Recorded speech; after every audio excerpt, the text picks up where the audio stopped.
하나님은 우리가 기도할 때 우리의 기도를 놓치지 않고 들으시는 분이십니다. 분명히 하나님은 들으시고 또 우리가 기도한 것들에게 무엇이 좋은 것인지 아시고 우리를 깨우치실 뿐만 아니라 그 좋은 길로 인도하시는 하나님입니다. 그래서 성도가 하나님 앞에 무릎 꿇어 기도할 때 그 기도는 헛된 것이 없습니다. 문제는 우리가 우리의 욕심을 차리고 우리의 생각대로 하나님 앞에 나아가서 아뢰 때 그 기도의 방향을 하나님은 좀 바꾸기를 원하시는 거죠. 저는 이 밤에 우리의 기도를 들으시는 하나님 앞에 우리의 마음을 열어놓고 주님이 주시는 말씀을 따라서 간구함으로 다시 한 번 더 하나님께서 응답하시고 또 채워주시는 놀라운 은혜를 맛보는 성도들이 되시기를 축복합니다. 부활절 한 주 이렇게 지나가고 있는데요, 부활의 능력이 여러분의 삶을 인도하는 느낌이 있으십니까? 어떠십니까? 아니면 지난 한 주간 동안 고난주간 지나고 나니까 아이고 이번 주는 부활이 아니라 쉼의 주다 이렇게 생각하십니까?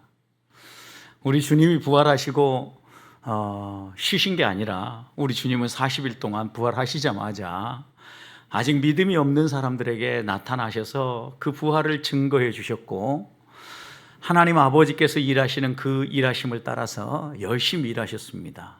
어떻게 보면 그래서 우리는 주저앉아 싶기도 하고 힘도 들지만 또다시 일어서야 되는 사명이 있습니다.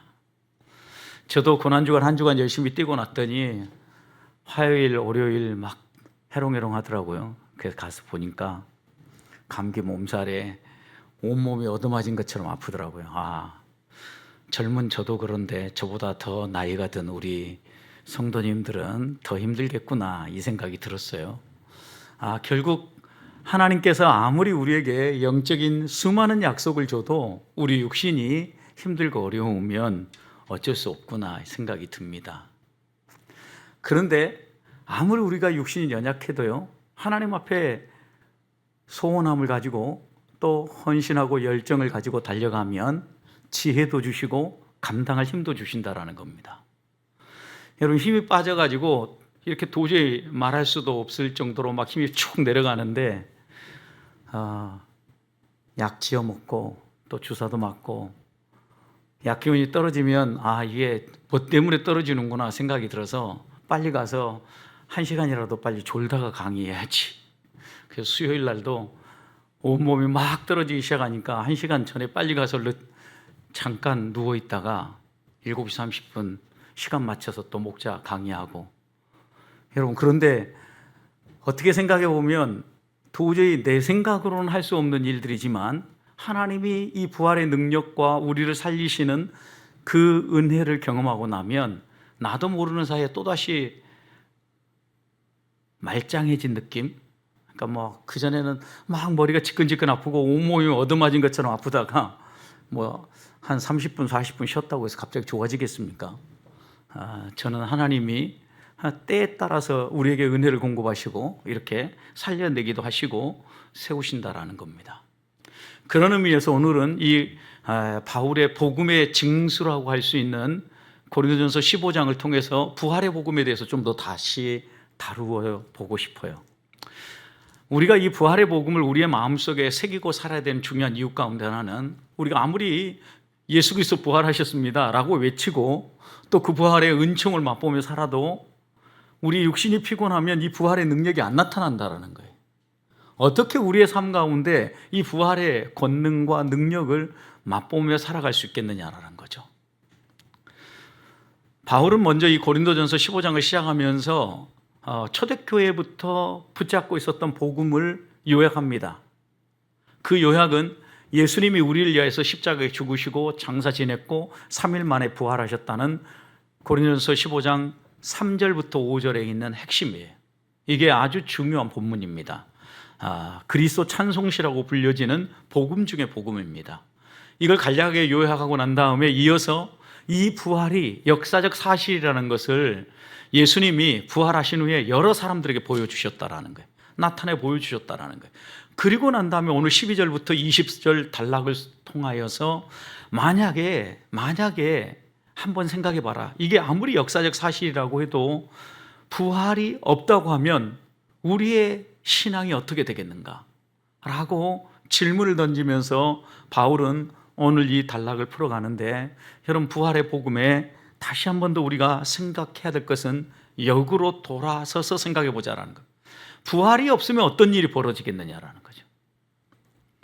13절 보십시오. 그리스도가 다시 살지 못했습니다. 14절, 우리가 전파하는 것도 헛것이고 거짓이고 너희 믿음도 헛것이다 그랬어요. 여러분, 모든 게 무효가 되는 거예요. 15절 후반절 보십시오. 만일 죽은 자가 다시 살아나는 일이 없으면, 부활이 없으면 하나님이 그리스도를 다시 살리지 않으셨을 것이다. 17절 그리스도가 다시 살아나는 일이 없으면 너희의 믿음도 헛되고 너희가 여전히 죄 가운데 있을 것이다. 여러분 보세요. 부활이 없다면 우리의 믿음 모든 것들이 무효가 되어진다. 왜냐하면 하나님이 예수님을 살려주시지도 않으셨을 것이고, 예수님이 살아나시는 게 없다면 우리가 여전히 죄 가운데 있기 때문에 우리는 소망 없는 인생들이다 라고 바울은 부활복음을 요약합니다. 그러면서 바울은 여기에 한마디를 더 덧붙입니다. 18절 보십시오. 우리만 망한 게 아니라 또 망한 존재가 있다는 겁니다. 예수 잘 믿고 헌신하다가 먼저 죽은 사람들, 그리스도 안에서 먼저 자는 사람들, 이 사람들도 다 망했다는 거예요.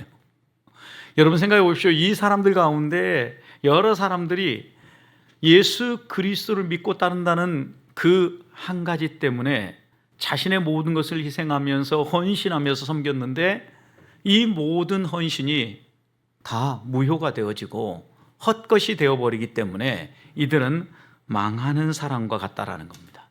여러분, 그런 점에서 부활은 그리스도인의 신앙의 기초라는 거예요. 여러분, 구원도 사라져버리고 우리의 신앙의 모든 뿌리도 사라져버리고 믿는 의미도 없다라는 거예요. 그래서 19절에서 이렇게 요약을 합니다. 만약 부활이 없다면 우리가 이 세상을 살아가는 사람들 가운데 어떤 사람이에요? 가장 불쌍한 사람이다라는 거예요. 왜요? 가만히 생각해 보십시오. 오늘 여기 나와서 있는데 여러분 졸리고 피곤한데 쉬어야 될 거 아닙니까? 편안하게 쉬면서 내일 아침에 또 일어나서 하루를 시작해야지, 이렇게 해야 될 시간에 막 여러분 이렇게 예배당에 올라온 것, 어떻게 보면 부활이 없다면 이거 다 헛것이라는 거예요. 그러니까 주를 위해서 헌신하고 내가 하나님 앞에서 이렇게 살아가고자 열심히 신앙적으로 기도하고 깨어 간구하고 이 모든 것들이 다 헛것이 돼버리니까 가장 어리석고 가장 불쌍한 사람들이 예수 믿는 사람이 되어버린다는. 여러분, 이 말씀의 의미는 결국 우리에게 뭘 얘기하려고 하는 겁니까?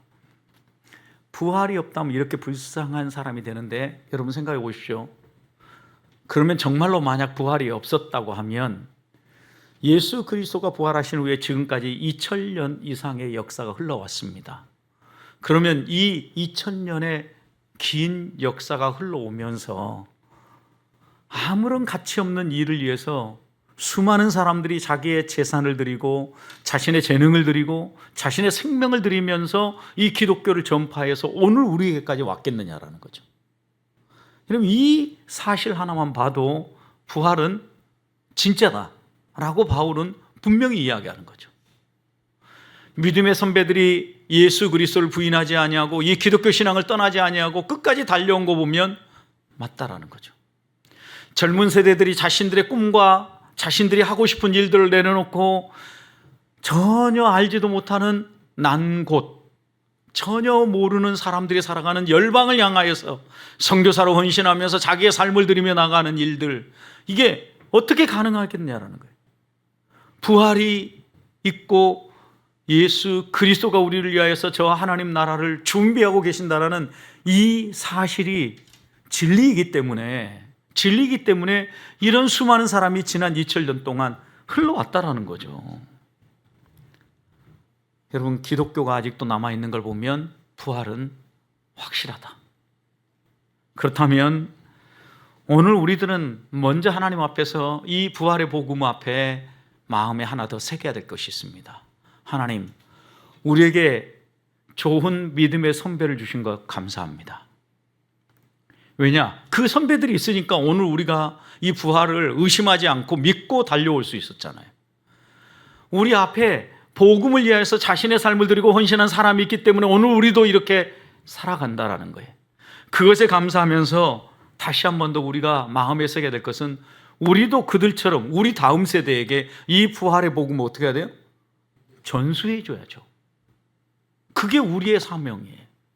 우리 앞에 있는 사람들이 부활이 진리라는 사실을 믿고 그들의 삶 가운데 부활을 살아줌으로 오늘 우리가 그것을 보고 부활을 믿게 된 것처럼 우리가 그 부활을 믿고 부활을 살아서 우리 후배들에게 아직 부활을 믿지 아니하는 그들에게 부활을 믿고 우리들처럼 살아갈 수 있도록 믿음을 전수해 주는 것, 이것을 위해서 기도해야 합니다. 오늘 저는 함께 우리가 내가 부활의 증인으로 살아갈 수 있도록 도와주시옵소서. 기도하며 나아가는 성도들 되시기를 축복합니다. 두 번째 나누고 싶은 것은 20절 말씀입니다. 우리 주님이 부활에 뭐가 되셨어요? 첫 열매가 되어주셨다라는 거예요.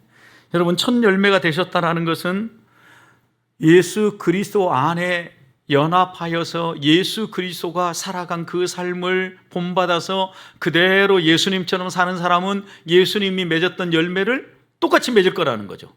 왜요? 첫 열매 부활이 맺혔으면 두 번째 열매도 부활이 맺힐 거라는 거예요. 여러분, 그런데 똑같은 열매를 맺는 비결은 한 가지예요. 연합하는 거예요. 연합하는 거. 예수님처럼 사는 거예요. 예수님이 걸어갔던 그 길을 같이 가는 거예요. 그래야 연합을 통하여서 부활의 열매가 맺혀요. 문제는 우리는 우리가 죽지 아니하고 내가 하고 싶은 일 다 하고 내 생각대로 모든 걸 하면서 하나님 내게 부활의 열매도 맺히기 원합니다 이러거든요.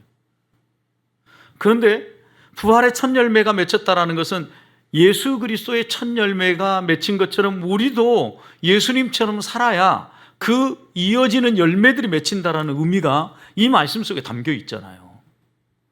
그래서 우리의 시선을 예수님께 고정하고 살아야 되는데, 적어도 부활을 믿는 사람은요, 부활을 부인하는 사람들, 부활이 없다고 생각하는 사람들과 다르게 살아야 된다는.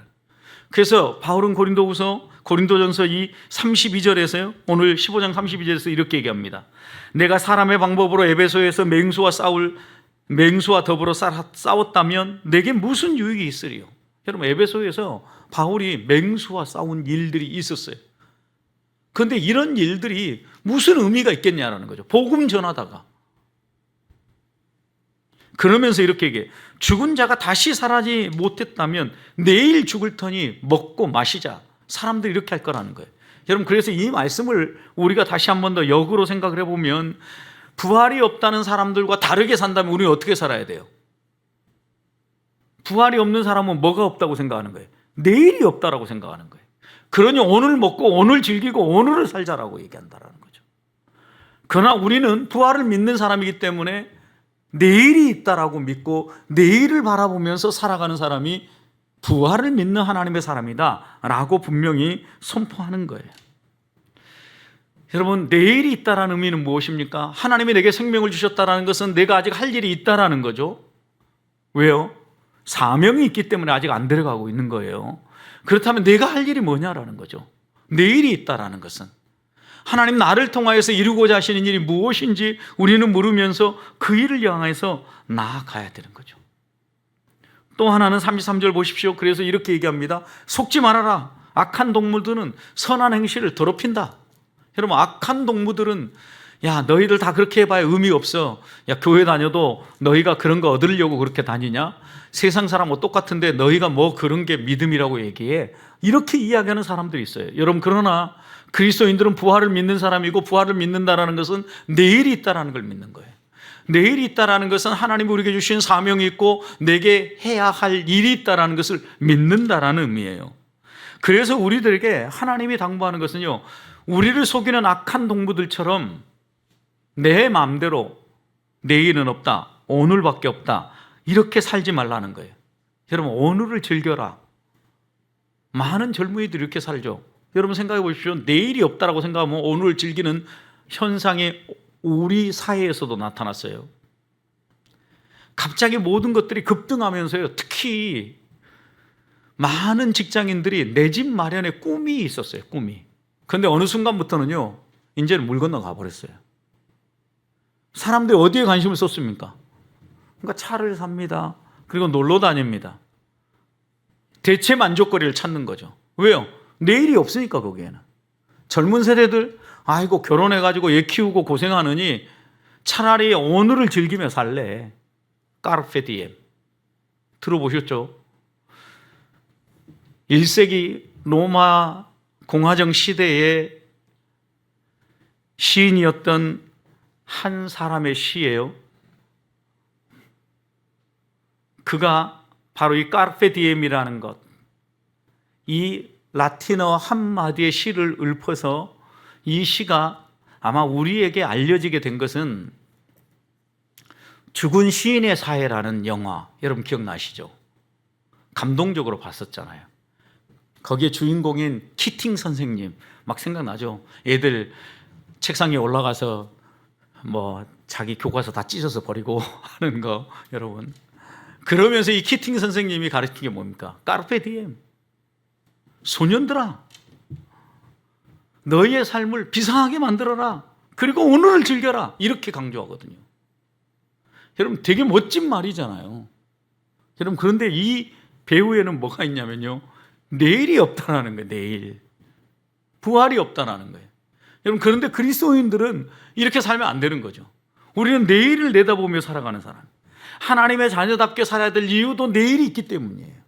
여러분 성경 뭐라고 얘기합니까? 너희가 살다가 여기에서 사는 거로 끝나고 아무것도 없는 무로 돌아가는 게 아니라는 거죠. 결산한 날이 있다라고 얘기해요. 우리의 주인 되신 예수님이 다시 오신다라고 얘기해요. 그리고 그때 너희가 한 일에 대해서 새 말이라고 얘기를 해요. 내일이 있다는 얘기예요. 그래서 악한 농부들이 하는 얘기를 속지 말고, 야 그거 해봐야 아무 의미 없어, 이렇게 얘기하는 유혹에 넘어가지 말고 우리가 믿는 부활의 복음이 무엇인가를 선명하게 붙잡아야 돼. 우리에겐 내일이 있습니다. 그래서 우리에겐 사명을 향하여 달려가야 될 꿈이 있어야 됩니다. 오늘 아파서 누워도 병원 가서 주사 맞고 힘 얻어서 다시 하나님이 내게 맡겨주신 사명을 향하여 달려갈 책임이 있는 사람들이에요. 왜요? 하나님이 우리에게 그러라고 했으니까. 하나님이 우리에게 원하시는 거니까. 바울은 더 선명하게 얘기합니다. 갈라디아서 6장 7절, 스스로 속지 말라. 하나님은 업신여김을 받지 아니하시나니 사람이 무엇으로 심든지 그대로 거두리라. 여러분, 여러분이 심는 것을 내일 거둘 날이 분명히 있다는 거 잊지 말아야 합니다. 저는 여러분들에게 대충 신앙생활 하라고 가르치고 싶지 않아요. 힘드니까 대충 이 정도 하십시오라고 말씀 드리고 싶지 않아요. 왜요? 그건 하나님이 원하지 않은 일이니까. 하나님이 원하는 것은 오늘이 내 인생의 마지막이라 할지라도 내게 맡겨주신 이 사명만큼은 감당하고 가리라 라는 이런 각오로 믿음의 길을 걷는 하나님의 사람을 찾으셔요. 하나님은 그 사람과 일하셔요. 하나님은 오늘 우리가 그렇게 헌신하기를 원하셔요. 그것이 부활을 꿈꾸는 사람이고 내일을 내다보는 사람이에요. 히브리서 11장을 보십시오. 그러니 부활을 잊고 내일이 있다라고 믿는 사람은요, 목숨을 걸 만한 일들을 만나도 두려워하지 않아요. 그래서 그들을 히브리서는 뭐라고 정의합니까? 세상이 감당할 수 없는 사람들이었다라고 정의하죠. 여러분, 우리 그리스도는 이런 사람입니다. 다시 한 번 더 하나님 앞에서 나는 오늘 지금 무엇을 심고 있는가 돌아보십시다. 갈라디아서 6장 8절, 육체를 위하여 심는 자는 육체로부터 썩어질 것을 거두고 성령을 위하여 심는 자는 성령으로 영생을 거두리라고 했어요. 육체를 위하여 심으면 썩는 것 거둬요. 그런데 성령으로 심으면 반드시 성령으로부터 영생을 얻는다라고 약속하셨어요. 그러면서 그 다음 이어서 이렇게 이야기합니다. 선을 행하되 낙심하지 말지니 때가 이름에 거두리라. 그러므로 우리는 기회에 있는 대로 모든 이에게 착한 일을 하되 믿음의 가정들에게 더욱 해라.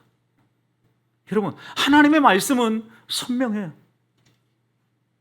하나님 우리에게 뭐라고 말씀하시는지 이 말씀을 다시 한번 가슴에 새기고 흔들리지 않기를 소망합니다. 이 부활의 복음을 듣고 다시 한번 더 하나님이 우리를 위하여 부르신 그 부름을 향하여 힘껏 달려가는 내일을 바라보고 내일을 향하여 하나님이 주시는 사명을 향하여 달려나가는 주의 자녀들이 되시기를 축복합니다. 마지막입니다. 오늘 34절 보십시오. 바울은 지금 이렇게 부활이 없다면 이라고 이야기하고 난 다음에 이런 사람들에게 속지 말아라. 대신에 너희는 이렇게 살아야 된다 라고 이제 부정이 아니라 긍정으로 한 번 더 교훈합니다. 34절 다 같이 읽습니다. 깨어 의를 행하고 죄를 짓지 말라. 하나님을 알지 못하는 자가 있기로 내가 너희를 부끄럽게 하기 위하여 말하노라. 여러분, 하나님을 알지 못하고 부활이 뭔지를 모르고 이 땅에서 어리석게 교회만 왔다 갔다 하는 성도가 어디에 있어요? 고린도 교회에 있었다고요. 여러분, 그러면 우리 교회도 이런 사람이 있을 수 있어요. 그래서 바울은 강조해서 얘기를 합니다. 뭐라고요? 부활의 복음을 듣고 부활의 복음을 붙잡고 살아가는 사람은 세 가지를 해야 된다. 첫 번째, 깨어야 된다라는 거예요. 우리는 사망의 잠을 자면 안 됩니다. 누구도 24시간 깨어 있을 수는 없습니다. 깨어 있으라는 의미는 무엇입니까? 주님이 언제 오든 맞을 준비를 하라는 겁니다. 주님을 맞을 준비를 한다는 의미가 무엇입니까? 내 생각과 내 관심사가 하나님께 집중되어지는 거죠. 나는 죽고 내 안에 그리스도가 사는 겁니다. 하나님의 뜻을 추구하며 살아가는 거예요. 여러분, 그것이 하나님 앞에서 주의 재림을 준비하고 깨어있는 거예요. 여러분, 또 깨어있는 건 무엇입니까? 하나님과의 나와의 관계를 친밀하게 유지하면서 기도의 삶을 놓치지 않는 거예요. 저는 여러분 오늘 이 밤에 잘 나오셨다고 믿습니다. 깨어 하나님 앞에 기도하면 하나님 우리 기도를 들으십니다. 우리가 깨어 있어야 될 이유입니다. 우리가 깨어 있기에 교회가 존재하고 가정이 세워지는 것입니다. 아무리 이 민족의 거짓말장이들이 판을 치고, 여러분 정치판을 보십시오. 온통 썩어서 어디 소망 있는 곳이 한 곳도 없어요. 여러분, 그런데 이 나라가 존속되는 이유가 어디에 있어요? 그리스도인들이 있기 때문이에요. 깨어 기도하는 하나님의 사람이 있기 때문이에요. 소돔과 고모라를 보십시오. 다 썩어서 다 망하는데 여러분, 왜 그들이 망했습니까? 의인 10사람이 없었어요. 여러분, 기도하고 깨어있는 하나님의 사람이 없었어요. 그래서 우리는 하나님 앞에서 부활의 복음을 믿고 내일이 있다는 사실을 분명히 이해하면 반드시 깨어 있어야 돼요. 두 번째, 깨어서 그 다음 뭐 해야 됩니까? 의를 행하라는 거예요. 의가 무엇입니까? 하나님의 뜻이죠. 무엇이 하나님의 뜻인가를 분별하고 그 뜻을 이루기 위하여서 나의 삶을 헌신하는 거예요. 여러분, 모든 사람이 온통 내가 추구하는 삶을 살고자 혈안이 되어 있어요. 내가 원하는 삶을 만들어내고자 분주하게 자신의 모든 걸 쏟아부어요. 그런데 하나님은 우리에게 뭐라고 합니까? 너가 주인이 아니라 내가 주인이다. 내가 원하는 걸 해라. 이게 뭐예요? 하나님의 뜻을 따라 살아가는 거고 하나님 중심으로 살라는 거예요. 하나님 나라가 이 땅에 이루어지는 길은 다른 데 있지 않습니다. 하나님의 다스림을 인정하고 내 삶을 하나님께 드리고 하나님이 원하시는 삶을 살기 위해서 나를 복종시키는 거예요. 하나님이 원하시는 삶이에요. 세 번째, 하나님이 원하는 건 무엇입니까? 죄짓지 말라는 거예요. 분명히 얘기하죠. 깨어 하나님의 뜻을 행하고 죄짓지 말아라. 여러분, 얼마나 많은 죄의 유혹이 우리에게 은밀하게 우리가 다가오는 모든 유혹들 물리치라는 거예요. 죄의 싹은 사망이기 때문에 욕심 잉태해서 우리로 하여금 은근히 죄짓게 만들고 그 죄가 살을 붙이고 또 붙여서 우리를 죽음으로 끌고 가기 때문에 죄 자체를 경계해라, 죄짓지 말아라 라고 분명하게 당부하는 거예요. 여러분, 이렇게 당부하는 바울이었기 때문에 고린도전서 15장 31절 유명한 구절이죠. 여러분, 나는 날마다 죽노라. 나는 날마다 죽노라. 여러분, 하루라도 안 죽으면 내가 살아가지고 내 마음대로 하고 싶어 한다는 거죠. 여러분, 바울도 그런 상황이라면 우리는 뭐 두말할 나위도 없어요. 제가 저를 봐도 똑같아요. 날마다 나를 쳐서 복종하지 아니하면 내 마음대로 살아가고자 하는 것이 우리 인생이에요. 그래서 여러분 생각해 보십시오. 부활의 복음을 붙잡고 하나님이 주시는 그 내일을 향하여 살아가는 사람이라고 하면 깨어 있어야 된다. 하나님의 뜻, 의를 행해야 된다. 죄짓지 말아야 된다. 날마다 나를 쳐서 복종하면서 이 일을 이루가기에 살아가라 라고 당부하는 겁니다. 저는 오늘 이 밤 우리가 같이 기도할 때 나는 정말 부활의 복음을 이해했는가, 부활의 복음을 붙잡고 부활을 살고 있는가 돌아보면서 함께 하나님 앞으로 가까이 나아가 간구하는 우리 보배의 성도들이 되시기를 축복합니다.